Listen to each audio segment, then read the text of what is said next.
Number two reason, we're talking about portfolio for success. First, we've talked about hunger for success. You need to be really hungry for success. Number two in that series is desire for knowledge. Listen to me.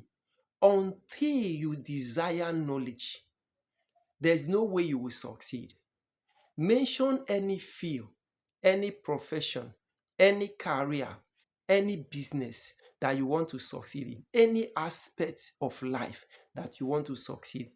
And I will tell you, the difference between where you are and where you want to be is the knowledge gap. When you acquire the right knowledge, when you acquire the specific knowledge, when you acquire the knowledge that is needed, trust me, you will move and it will look like magic. A lot of people like to call it luck or whatever terminologies they want to. But trust me, your desire for knowledge is very important if you want to succeed. Your mindset must change. As you hunger for success, you begin to work on your mind. And the way you work on your mind is the information that you get into your mind. There are things that you have known before now that have kept you in that spot where you are. And where you want to go to, there are things that you need to know that will take you to that journey. So the knowledge is like that vehicle that will take you, transport you to that destination where you are going to. But you need knowledge. You need knowledge. When I said knowledge, you got to read books, you got to listen to people. There are things you got to watch other people's videos, you got to attend conferences, you got to attend seminars. But you see, as simple as this sound, this is one of the difficult things that people find it to do when they want to succeed in life. People are ready to say, how much do I need to embark on this business or this journey or whatever? But then when you tell them it is not just about the money, can you keep the money aside and go acquire knowledge? And can I tell you, people want to start a business, for instance, they are ready to get all the money to rent a space, maybe shop, office, whatever it is, a warehouse, and they are ready to stock it with goods.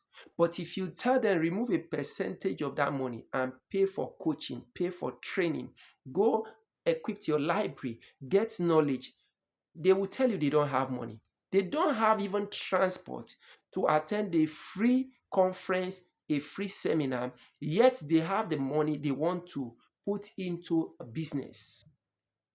They don't have the money, to go for training, yet they have money that they want to use and rent a shop to start a business. So people ridicule knowledge, people downgrade knowledge, people jettison knowledge, and yet they want to grow. Knowledge is very important. That reminds me, some years back, I had this book that was titled A Setback is a Setup for a Comeback. I read this book. I was so inspired, so impressed about the book because of the stories of the people I read about, and most especially the publisher of that book, what it took him to even publish the book, the kind of setbacks he had, and yet he was able to push through to publish. And so I was discussing with one of my friends. I was so inspired by that book. And I was just telling him, oh, the stories of this, the testimony of this person, this and that and that and that. And then he said, that book must be very interesting. I said, of course it is. He said, I want to read it too. And so I borrowed him the book to read. I gave him this book. I kept asking, where is the book? Where is the book? He kept telling me, oh, the book is there, the book is there, the book is safe. Trust me, my friend. The day I saw this book with him, I think I saw it on the floor in his house or so. Half of that book was missing. I mean, half, literally half of it was moved.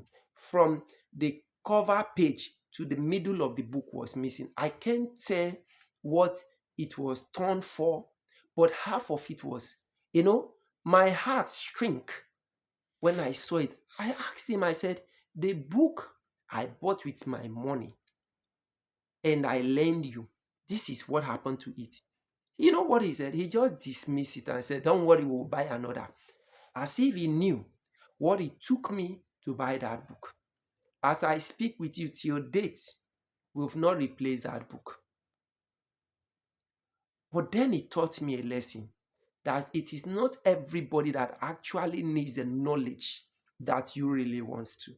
Some people will prefer you just dash them money and keep knowledge away from them. And that's why somehow people said if you want to hide something from a black person, put it in a book. And some people have shown this time and again, as I discuss with people, that when you tell them that one of the requisites for growth, for success in any career you are, it's for you to read, it's for you to study, it's for you to acquire knowledge, it becomes like the biggest problem they have. They can go fast, pray for enemies to die.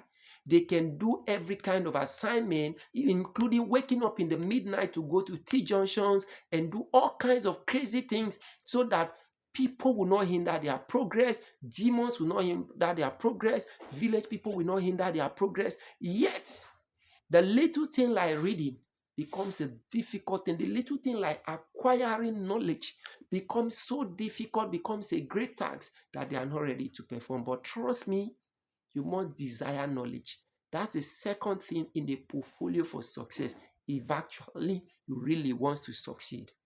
Thank you for watching and see you in the next